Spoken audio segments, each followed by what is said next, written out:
Bienvenidos a todos y a todas a el 11º podcast de Filosofía Caduca, dedicado a Georg Wilhelm Friedrich Hegel, o Hegel para la gente normal, filósofo alemán, el filósofo idealista más importante de Alemania y posiblemente una de las personalidades más eh, en- mal entendidas o entendidas a raro de la historia de la filosofía.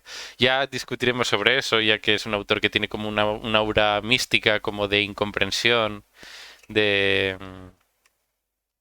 de dificultad, ¿no? Y miraremos a ver hasta qué punto es cierta o hasta qué punto pues podemos hablar siquiera de un autor en esos términos. Y para ello, pues vamos a tener, como siempre, a Víctor. Un saludo. Muy buenas, Jorge, ¿qué tal? Pues efectivamente, como has comentado, aquí tenemos al bueno de Hegel rodeado de la aura de misticismo y oscuridad, incomprensión, pero a la vez fascinación que siempre rodea a este autor, ¿no? A la Escoteinos, vez, ¿no? Escoteinos un poquito. eso es, a la vez odiado por muchos, por ejemplo, Jesús Mosterín habla muy mal de él, ¿Mm? ¿De quién no habla mal Jesús Mosterín? ya, también es verdad, ¿eh? Y por muchos incluso se le ha negado que sea filósofo, ¿no? Y yo qué sé, por citar algún ejemplo que todos conocemos, Jesús Maestro lo convierte en literato o en, bueno, en persona que hace literatura, Interesante. como no podía ser de otra forma. Entonces, pues bueno, pero para ser justos en realidad, y por aquí vamos a empezar, ¿no? El verdadero místico es Schelling, pero nadie se acuerda de él, ¿no? Porque Hegel tiene la suerte de haber sido el último de esta tradición, no, el último Mm. de los tres. Y en un poco en Hegel está todo. Pero no podemos olvidar que antes de Hegel estuvieron Fichte, estuvieron Schelling y estuvieron Hölderlin, aunque bueno, este último no tiene obra filosófica. Pero bueno, Schelling es el místico y Fichte también. Hegel mucho menos. De hecho, Hegel llega para superar el misticismo de Schelling. Pero bueno, a diferencia de Schelling, que publicó muy joven y era una especie de niño prodigio, Hegel llega tarde, ¿no? Como su propia frase famosa, la de que el vuelo ¿cómo es? De la De la lechuza, lechuza. Mm, sí, se alza al atardecer, ¿no? mm. Pues él mismo empezó a escribir así bastante tarde. Y bueno, tenemos, de hecho, para dar cuenta de esta cuestión, la primera obra como tal que escribe Hegel, que es Diferencia entre los sistemas filosóficos de Fichte y Schelling. Esta obra, que está bastante bien, además ya empieza a vislumbrarse parte del pensamiento de Hegel, aunque todavía no está ahí claro, está bien para ver un poco las diferencias entre el pensamiento de Fichte y Schelling. Siendo, bueno, de hecho, el objetivo que tiene esta obra es demostrar que de hecho no son el mismo sistema, que parecía que sí, pero que no, que hay diferencias y no pocas. Y Hegel se sitúa, por cierto, del lado de Schelling. Para quien no lo sepa, la gran diferencia es que Fichte aboga por una especie de concepto universal del yo, mientras que Schelling ya mete en su filosofía la idea de absoluto que tan presente estará en Hegel, luego, posteriormente, pero de una forma distinta y menos mística, como comentaba antes. Pero bueno, al margen de esto, es interesante recalcar que Hegel, el objetivo que ve Hegel en la filosofía, y esto es muy importante para entender, la filosofía que viene después, o sea, todo su sistema filosófico, quiero decir, es lograr la unidad. Es decir, armonizar el todo existente. Y en realidad, si nos fijamos, aquí Hegel tiene más razón que un santo, porque el objetivo desde siempre de la filosofía ha sido unirlo todo en una sola cosa comprensible. Desde Tales de Mileto con el agua, pasando por Parménides, que yo creo que es el ejemplo más claro, con el ser como un círculo que se piensa a sí mismo, perfecto, igual a sí mismo, eterno, que nunca finito, que nunca puede, o sea, que todas las aparentes contradicciones no existen, sino que son ilusiones, como se ve siempre esta especie de búsqueda de la unidad. Lo que pasa es que Parménides empieza por el final, podríamos decir, al contrario que Hegel, que argumenta todo el proceso para llegar hasta la unidad. ¿Y quién es el gran causante de la escisión filosófica en la época de Hegel? Pues Kant.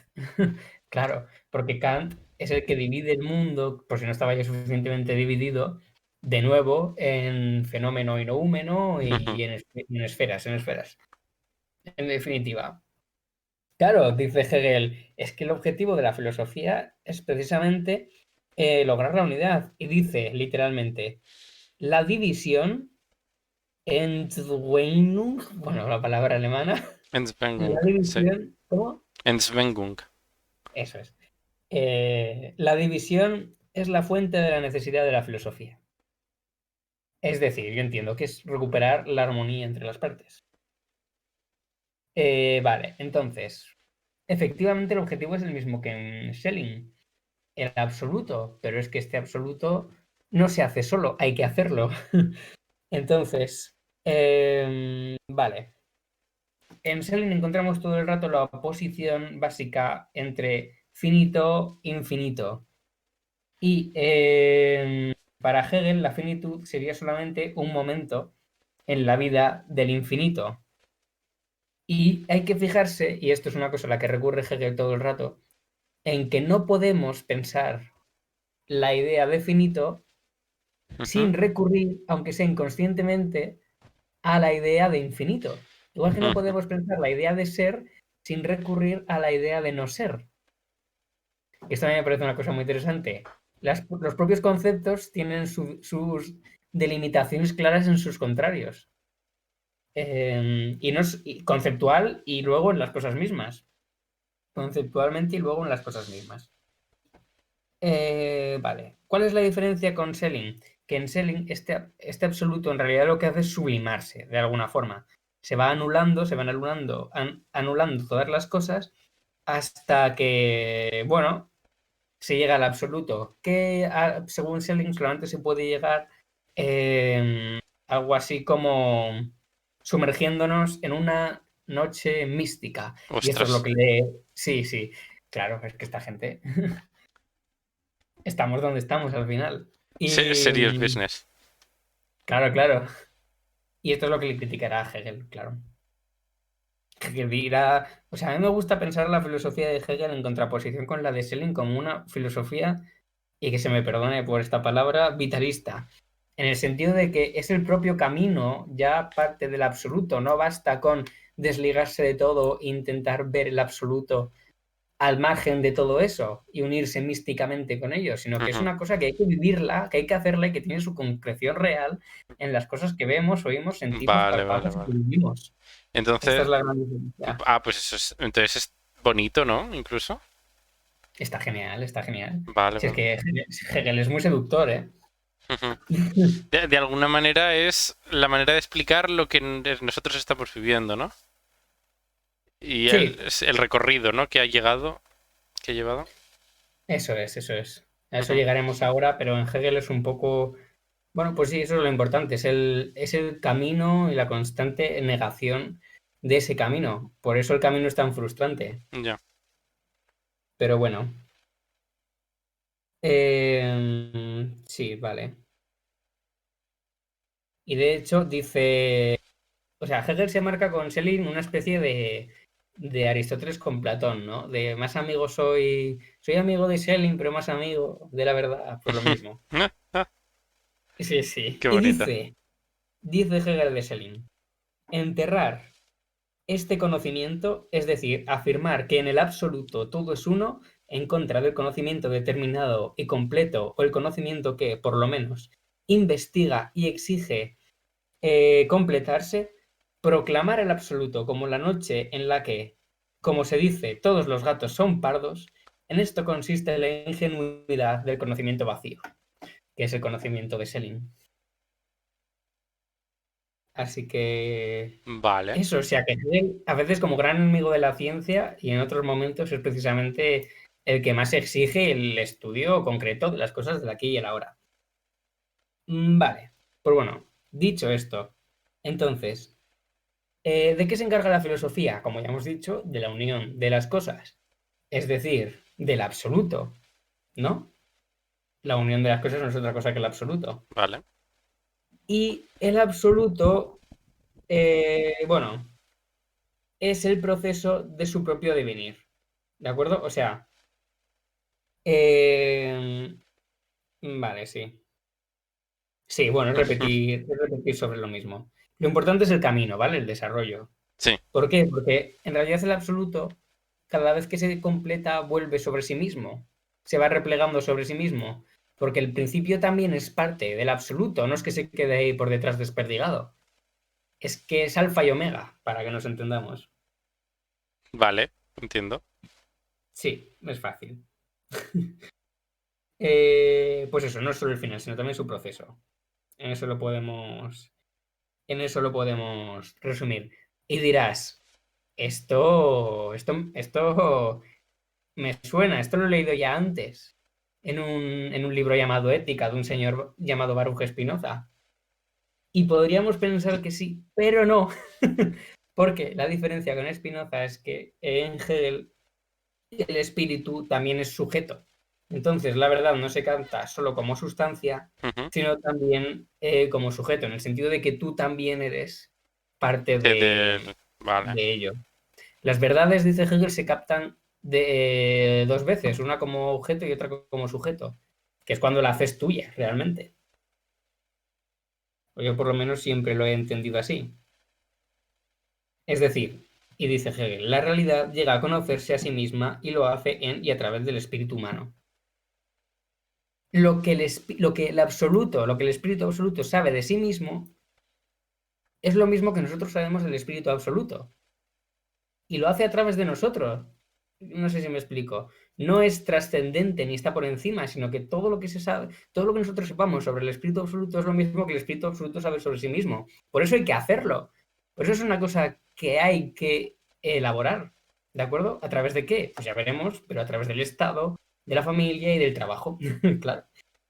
Y del arte y de la religión. ¿Vale? Entonces, dicho esto, ¿de qué va la fenomenología del espíritu? ¿En qué consiste este camino? Ujú. Pues bueno, a ver, primero habría que hacer una especie como de excurso hacia la lógica, pero tampoco me quiero entretener mucho en eso. Digamos que el absoluto se comprende en tres formas: la lógica, la naturaleza y el espíritu, Ujú. ¿vale? Siendo el Vale. espíritu, yo creo, la más interesante para nosotros. Pero bueno, rápidamente. Por cierto, esto de las triadas de conceptos es muy, Sí, es es muy muy, hegeliano, ¿no? sí, sí, siempre está. Mejor que las mónadas, desde luego. Sí, la verdad que sí. Vale. Entonces, ¿qué hace la lógica? La lógica es interesante porque el pensamiento lógico es lo que estudia el absoluto en sí mismo.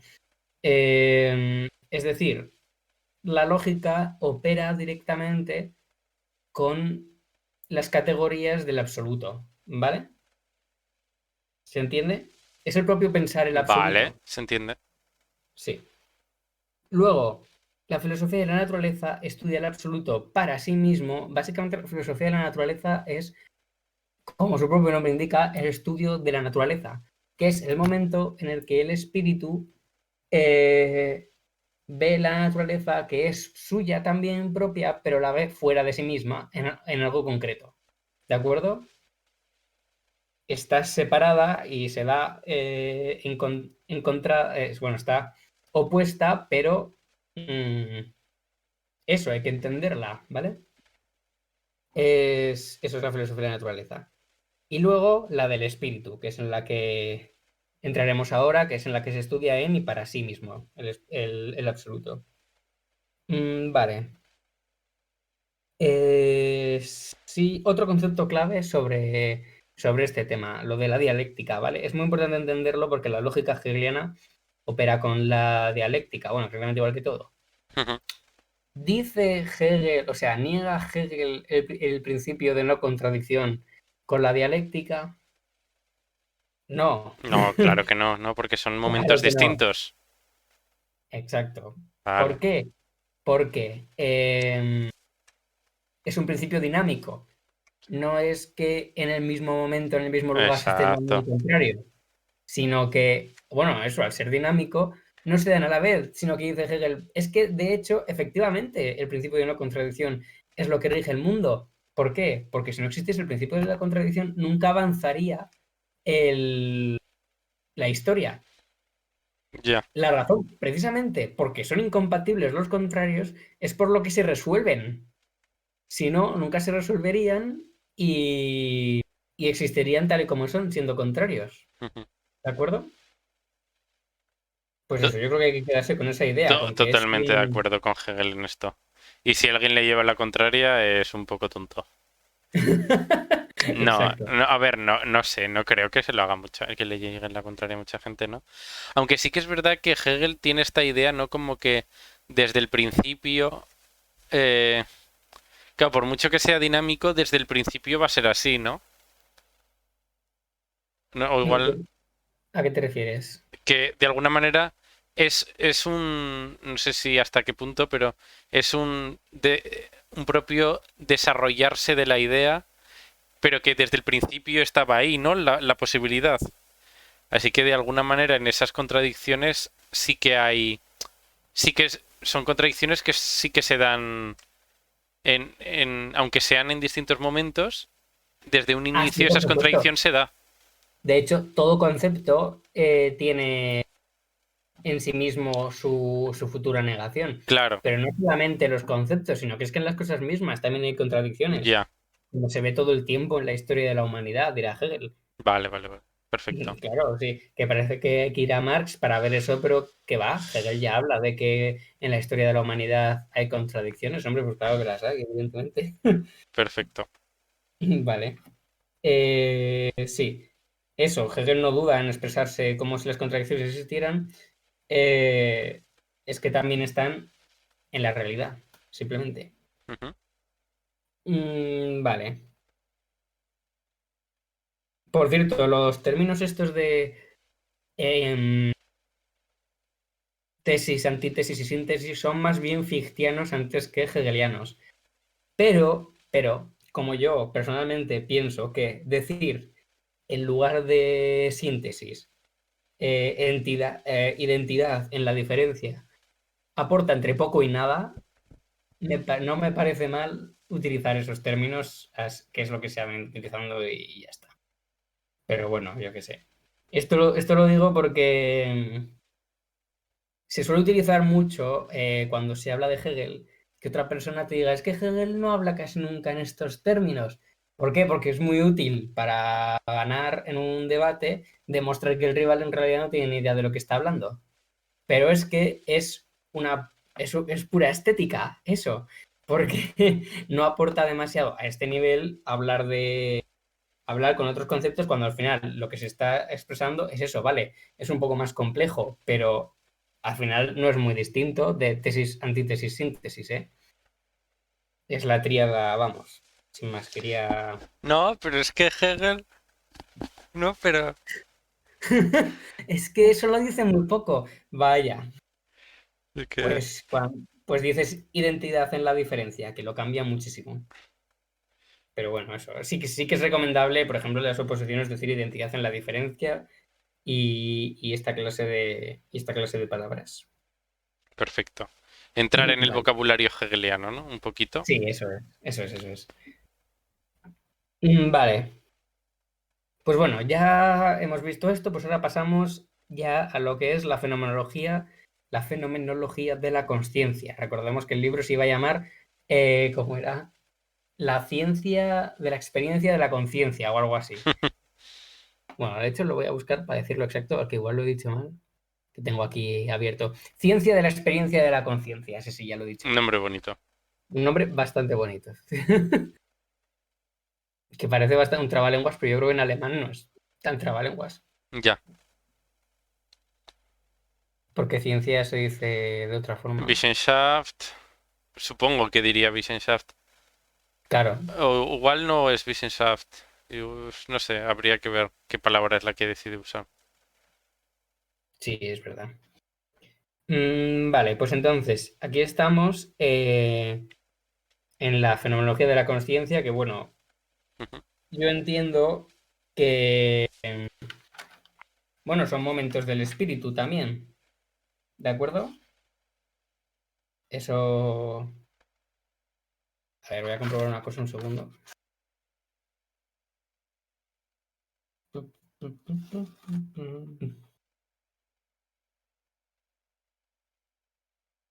Vale, sí. Bueno, sobre la conciencia. Que hay, de nuevo, como nadie se podía imaginar, tres fases. La primera,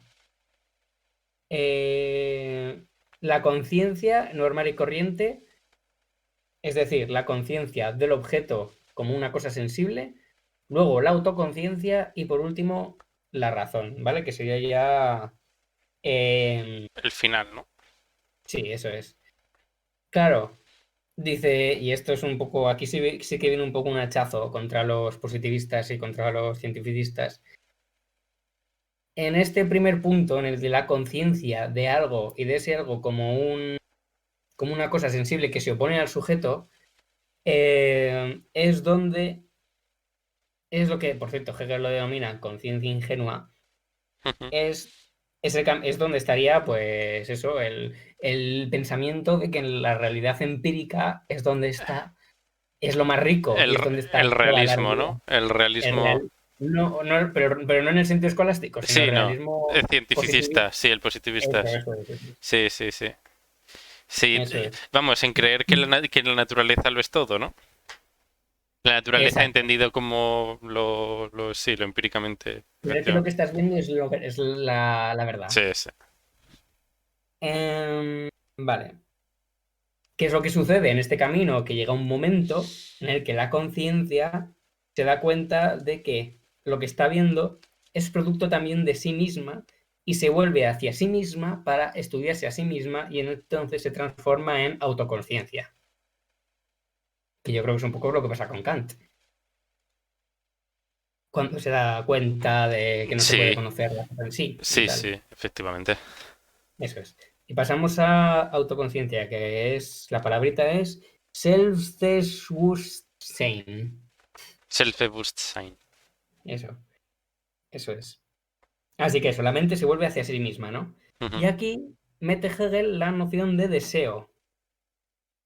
Eh, ¿Por qué? Porque sí, esta es una parte que yo me quedé ahí un poco, pero bueno, aquí es donde entra la dialéctica, bueno, la relación, mejor dicho, de amo y esclavo, ¿vale? Es cuando resulta que hay otras conciencias y tú, como estás pensando sobre ti mismo, necesitas a otra conciencia que esté allí mirándote y diciendo, ojo, este controla. ¿Por qué? Porque necesitas a otro que te haga ver que tú existes, Claro, a otro que te determine. Y ese otro necesita verse en otro, realizándose en otro. ¿De acuerdo?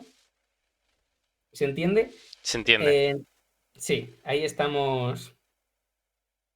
Necesitas, básicamente, necesitas a alguien que te admire y el otro necesita a alguien a quien querer parecerse. El amo y el esclavo, ¿no? Eso es, eso es. Entonces, el esclavo, al realizar la voluntad de su amo, se forma a sí mismo, esto ya es el final, ¿no? Después de la relación del amo y esclavo, como precisamente es el esclavo quien al final hace las cosas, Ujú. se transforma a sí mismo y se eleva al nivel de la verdadera existencia. ¿Vale? Y ya pues llegamos a la tercera fase que es la de la razón, Vernunft. Vernunft. Eso es, que es también la unión de las dos anteriores. O sea, no es solo sí misma, sino que en Claro. la razón también está la conciencia y la autoconciencia. Ujú. Y aquí el sujeto contempla la naturaleza como la expresión objetiva del espíritu infinito con la que él mismo está unido. Claro.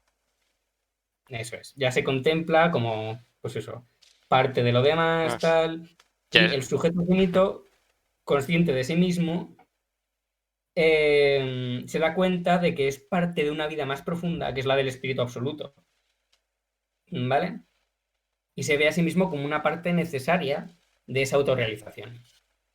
Por eso es por lo que él no es como Spinoza, porque precisamente es un sujeto, en el fondo. Claro, eso es Vale, un sujeto.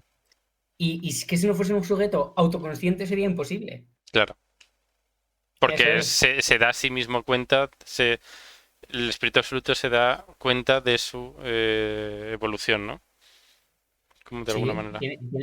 y si no es consciente de ella, no la hay. ¿La Ese es palabra el... sería progreso o cuál sería el término? Recorrido, camino, evolución, que he dicho yo, igual no es la mejor.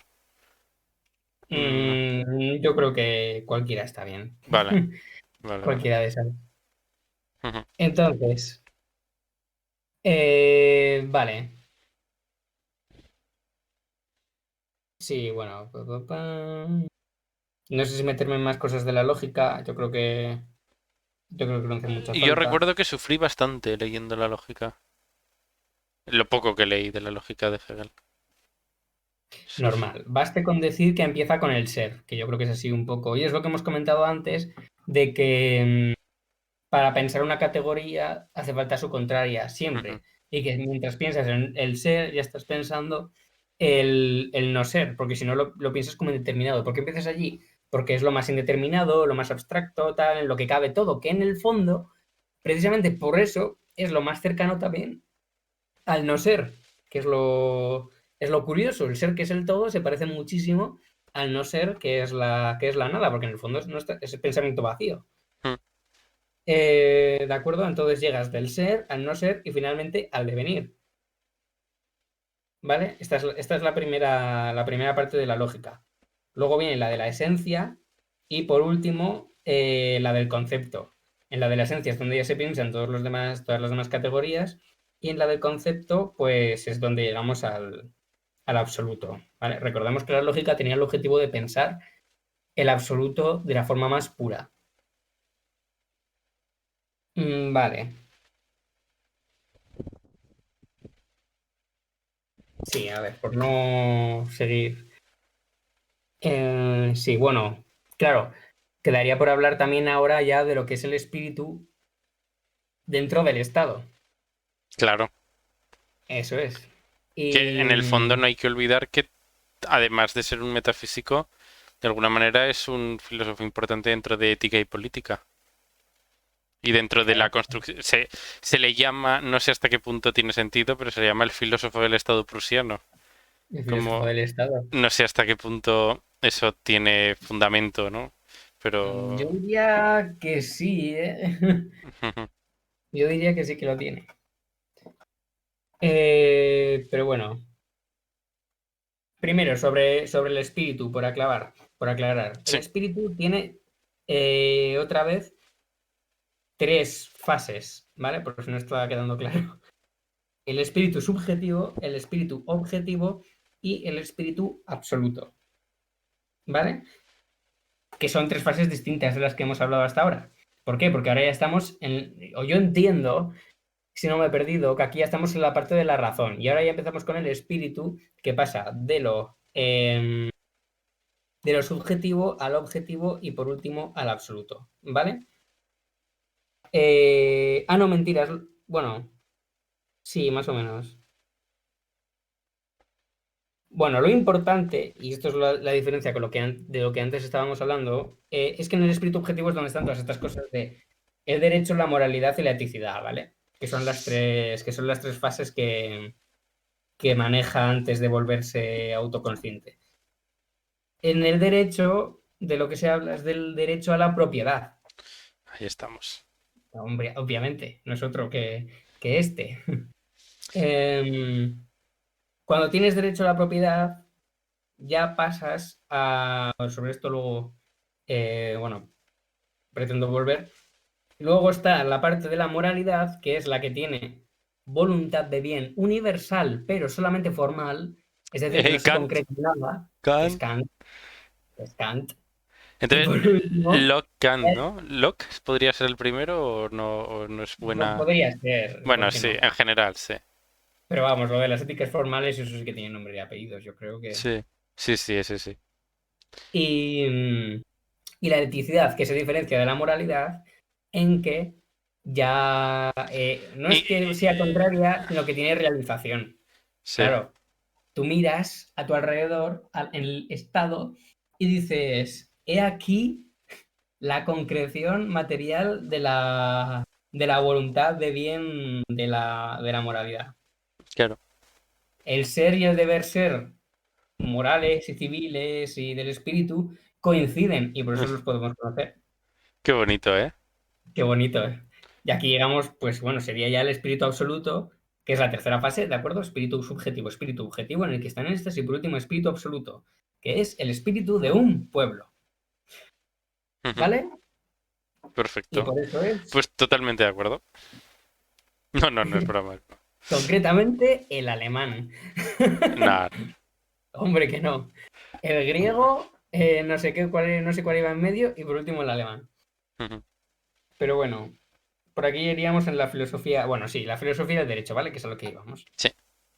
Se divide en, y ahora vamos a explicar un poco mejor, derecho abstracto, moralidad y eticidad, como estaba comentando antes, ¿vale? Y ya vamos terminando.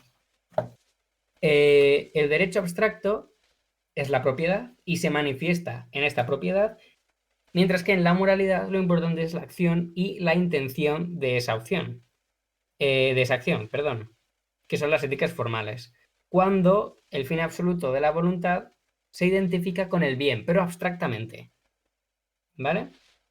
Ujú, Y por último, la eticidad, en la que, bueno, lo que te comentaba antes, el bien se ha realizado concretamente. sí. Y es En la las redención. instituciones. Es que parece que se te está limitando tu libertad en la parte de la eticidad, pero ¿qué va? Lo que está pasando es que el Estado te está permitiendo te está permitiendo una redención hacia el individuo Claro, por el impacto natural que tiene, o sea, el impacto de la naturaleza sobre él.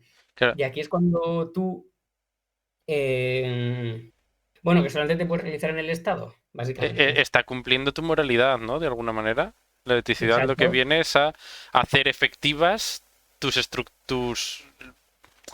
tus leyes formales, o bueno, tus leyes formales, sí, tus leyes formales que tenías en ese momento mediante la moralidad. Eso es. Es la ejecución, Hegel ¿no? La ejecución pública de es eso. perfecto. Y Hegel termina con esta frase lapidaria que es, el Estado es la realidad de la libertad concreta. Claro, Eso es. Ya no es esa libertad claro, abstracta, etcétera, claro. etcétera. Hay un poco, se entiende las críticas a Kant, ¿no? De los hegelianos, ¿no? Sí, Posteriores. de que eso al final pues no hacemos nada. Mm, Y por de haceros así unas pequeñas notas acerca del arte y la religión y la filosofía de la historia, digamos que ningunas cumplen el papel de la filosofía, porque en el arte, vale, genial, se capta más o menos la unidad del mundo, no sé qué, no sé cuántas, pero al final sigue limitada a la parte de la conciencia de la naturaleza, ¿vale? ujú. De la objetiva. La religión está muy bien, pero queda atrapado en un discurso metafórico. Vale. Y mientras que la filosofía no, claro, evidentemente. Y eso, pues en la filosofía de la historia es donde realmente está el avance, no sé qué, no sé cuántos, llegamos hasta aquí y ya llegamos, pues eso, el espíritu absoluto que se conoce a sí mismo a través de lo que nosotros conocemos de él. Y ya está. Yo creo que con esto es Hegel. Lo único con lo que yo me he liado es con la relación exacta que hay entre las fases de espíritu subjetivo, espíritu objetivo y espíritu absoluto y lo que hemos comentado al principio de la conciencia, la conciencia como, bueno, pues la conciencia ingenua, la autoconciencia y la razón, ¿vale? No sé si son exactamente lo mismo. Yo diría que son momentos distintos, porque una cosa es la fenomenología de la conciencia y otras son las fases del espíritu. Espíritu. Ujú. Pero sí que me gustaría saber más en concreto cómo se relacionan y si una es previa a la otra. Yo Pues, creo, yo creo que no, pero no lo sé. pues si alguno de nuestros oyentes eh, ¿Sabe Se algo? anima. Y se anima que nos comente por redes sociales o por YouTube. Eso es. Pero vamos, yo creo que lo esencial con lo que hay que quedarse es con la última parte, ¿eh? Con lo de espíritu objetivo, en el que entra derecho, moralidad y eticidad y el espíritu absoluto. Y nada, yo creo que esto sería todo un poco. A Hegel, evidentemente, pues bueno, yo creo que está bastante olvidado actualmente y no tiene muy buena prensa. Ahora parece que se le está empezando a recuperar, pero durante muchos años ha sido bastante olvidado. Sí, actualmente se le está intentando recuperar desde la filosofía analítica. Están saliendo lecturas interesantes desde la lógica principalmente y desde la ética política también. De hecho, desde la ética Sí, política tienes a gente como McIntyre y bueno, los neo-hegelianos aristotélicos, ¿no? Que están desde pues están intentando sacar de su olvido a este señor, a Hegel. sí. Yo creo que es que es tan duro leerlo y luego intentas leer cualquier cosa eh, que sea más manualística y se van por los cerros de V y tampoco te explican demasiado. A ver, yo no me escondo para este vídeo, sobre todo con lo que me he preparado, ha sido con los temarios propios de las oposiciones, con el Copletón y el Abañano, que yo creo que son los dos mejores manuales de historia de la filosofía que hay. Y luego es muy recomendable leer el prólogo del propio Hegel a la obra. Sí, Yo creo que estas son las mejores cosas que se pueden hacer para entender a Hegel. Aparte de luego ya pues los vídeos que cada cual quiera ver, como consuma. los de Daring McNabb, etcétera, que yo no los he visto, la verdad, la serie que tiene Daring McNabb de Hegel. Pero seguro que está muy bien. Los de Félix Duque también están muy bien. Félix Duque Los de es, Felix es un Duque. muy buen traductor de Hegel y además es buen. Bueno, prácticamente todos los vídeos de Félix Duque, aunque tiene una manera muy concreta de hablar, pero son muy claros. Habrá que verlos, habrá que verlos. Y vale, pues nada, ¿qué opinión te merece Hegel? A ver, yo un poco haría el resumen que has hecho tú, ¿no? Que actualmente está siendo recuperado. Por ejemplo, desde el ámbito de la ética, pues el McIntyre, ¿no? Con el comunitarismo, estas ideas como de vincular de alguna manera, de evitar formalismos y entrar en las instituciones o en un análisis de las instituciones, igual ya menos. El problema es que la perspectiva hegeliana eh, tiene sentido después de Hegel. Ese es el tema, ¿no? El, Se el- lanza que es muy buena pregunta. claro, el hegelianismo tiene sentido después de Hegel en el sentido de qué más habría que pensar, ¿no? ¿Cómo continuaría esto? Yo creo que hay que modificar un poco, al menos, la teoría. Bueno, o hay que tomar conceptos de Hegel, Pero no la teoría entera. claro, pero no la teoría entera, porque la teoría entera es No, autoconclusiva, ¿no? Tiene no te final, creas, ¿no? ¿eh? No, eso es un Sí, mito, ¿no? lo que pasa es que tiene un final determinado, Ya. claro. Pero no es un final per se, porque al final dice Hegel, por ejemplo, en la lógica, dice, evidentemente, el espíritu no piensa así. Esta es la forma que tenemos nosotros de llegar a comprenderlo aquí y ahora. Ujú. Pero solo el tiempo y su avance nos dirá cómo llegaremos al absoluto y cómo sea el absoluto. Entonces, para Hegel, todo es el camino del error. Por Ya. eso la última parte de la conciencia es la conciencia desgraciada, en la que se da cuenta de que nunca parece que vaya a llegar al final, hasta que Ujú, luego llega. ujú. Pero eso se supone que no es autoconclusiva en el sentido de que todavía faltaría por hacer para llegar, pero vamos, está completamente terminada. Ya. Y tiene el gran problema, y es el gran problema que yo le veo a Hegel, que por otro lado me encanta, me parece que es un autor, vamos, interesantísimo, eh, de la teleología. Ya. Yo creo que es una cosa que una filosofía medianamente seria no se puede permitir. Ya. Entonces, claro. Actualmente, por lo menos, eso es el. Sí. Sí.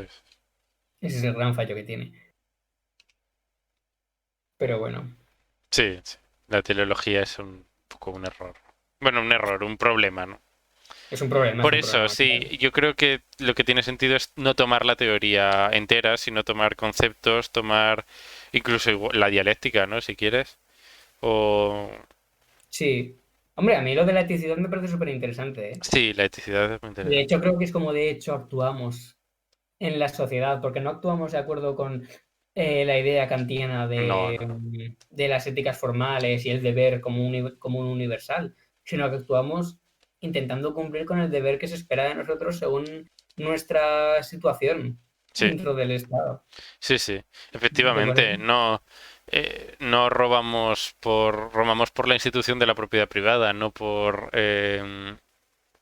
una creencia individual. Vamos, una creencia individual, por la aplicación de una ética formal. Claro, eso es. Yo creo que eso está muy claro, ¿no? Sobre todo queda muy claro con el robo, ¿no? Porque, por ejemplo, porque con Schopenhauer o con éticas más sentimentales, bueno, no sé si es el término correcto, ¿no? Éticas Bueno, basadas en los sentimientos, sí, sí, yo diría que no es sentimental, es no, igual. no. Basadas en los sentimientos o emotivistas tampoco sería muy adecuado el término, pero vamos. Yo creo que sí, yo creo que sé. Emotivistas, va. Pues, Yo por desde luego ejemplo, así les llamé en mi hmm, TFG. así, emotivista. Yo diría que con emotivistas, con éticas emotivistas, queda muy claro que son malas, pues acciones como pueden ser matar a alguien o privarles de su libertad o etcétera, etcétera. Pero no queda tan claro que robar a alguien sea algo malo per se. Mm, claro. En las circunstancias concretas. Mientras que yo creo que en Hegel sí que queda claro. Eh, Les llamé éticas de la compasión, no motivistas, pero. sí, éticas de Éticas la de la compasión. compasión, yo creo que es Éticas. más. Sí, sí, sí. Que compasión, que es el término de Schopenhauer, ¿no? El Sí, Schopenhauer. eso es. De hecho, claro, así como para Nietzsche es lo peor, para Mm, Schopenhauer es, vamos, sentir compasión por otra cosa es lo que nos hace dignos prácticamente. mm. Entonces, yo creo que una de las fuerzas que tiene Hegel, por ejemplo, es que defiende. Porque igual con una ética de la compasión, no tiene sentido. No tiene sentido un 60, 70, 80, incluso más por ciento de las leyes que luego tiene un Estado. Ya, totalmente de acuerdo. De hecho, Mientras yo que con creo, Hegel sí. sí, yo creo que, hombre, claro, por supuesto.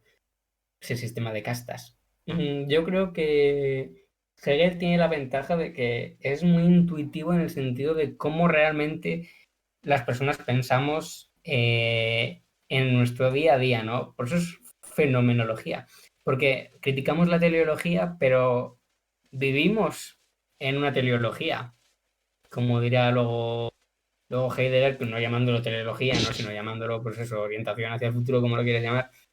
Creo que Hegel es muy seductor precisamente porque cuando lo lees lo entiendes porque te parece que lo que está diciendo de alguna forma está llegando bastante a la raíz de cómo pensamos las personas ujú, de forma inmediata sobre la historia. ujú. Pero bueno, Oye, esta es solo... esa es una de las bueno, una de las interesante idea de fenomenología, ¿no? Como tal. Y yo Sí, creo que claro. aplicable. Pues sí, pues yo por mi parte. Bien, perfecto. Pues nada, Hmm, yo también no tendría mucho más que añadir. Ya pues el siguiente claro, es programa, ¿de qué que toca? el giro que se le puede dar, que lo que tú estás comentando, Hmm, Jorge, de que hmm. el giro que se le puede dar ya es el que hace Marx, precisamente, Ya, ya, ya, efectivamente. Sí, obviamente. sí. ¿Y cuál Pero es el bueno, siguiente programa? pues el siguiente programa ya es Kant. Sorpresa, sorpresa. Sorpresa, ¿eh? Otro autor ¿Y, fácil. y los idealistas no se dan? ¿No se da? ¿No vamos a No, Fichte Selling? Uy, qué pena. de lo que hemos hablado aquí ahora mismo es lo máximo. Se dan eso a la sombra de Hegel. A la Es sombrita. una pena, ¿eh? Porque Fichte tiene una teoría. Sí, Vamos, es estupenda. la teoría del estado de Fichte es muy interesante, de hecho. Sí, y para cualquiera que le guste la moral kantiana, la teoría de Fichte es una maravilla. Mm. Pero bueno, ahí en Ética de todo, o sea, Crítica a toda revelación, creo que se llama su primera obra. Vamos, no sé, a mí me parece un autor muy rescatable. Selling ya lo tengo menos Nos- trabajado, pero bueno, es que es más místico. Pero bueno, sí, pues nada, lo dejamos aquí, ¿no? Pues perfecto y nos vemos con Kant. Eso es. Venga, pues Jorge, ha sido un placer Un y hasta placer. luego. Hasta luego.